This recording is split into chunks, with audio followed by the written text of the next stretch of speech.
প্রিয় দর্শক, আসসালামু আলাইকুম। দর্শক, আপনাদের প্রীতি ও শুভেচ্ছা জানিয়ে শুরু করছি আমাদের আজকের প্রতিবেদন। তো দর্শক, আজকে আমরা এক অসহায় মেয়ের গল্প তুলে ধরব, যার নাম হচ্ছে মরিয়ম। মরিয়মের বিয়ে শাদী হয়নি, মরিয়মের সেলাই কাজ করে। তো মরিয়মের পরিবারে বাবা নেই, মরিয়মের মা আছে, তাও আবার অসুস্থ, কিডনি সমস্যা। তো মরিয়মের ছোট একটা ভাই আছে।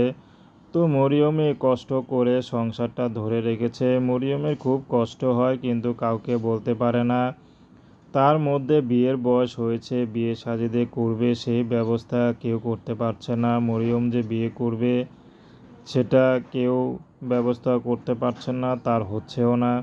মরিয়ম খুব কষ্ট লাগে যে বাবা নাই, পুরো সংসারটা তিনি ধরে রেখেছেন। তো মেয়ে মানুষ, বিয়ে তো করতে হবে, ছেলে হলে হয়তো চিন্তা করতো না।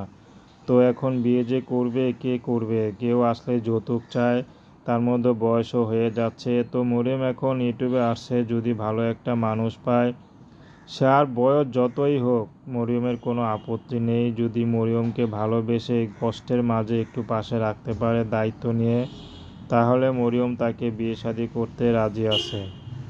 তো দর্শক, এই ছিল মরিয়মের জীবনের সংক্ষিপ্ত জীবন কাহিনী। তো প্রেম, ভালোবাসা, সাহায্য, সহযোগিতা, বিয়ে শাদী করা একান্ত আপনাদের ব্যক্তিগত ব্যাপার। আসুন আমরা 5 ওয়াক্ত নামাজ পড়ি, সর্বদা দেশের সেবা করি। আসসালাম।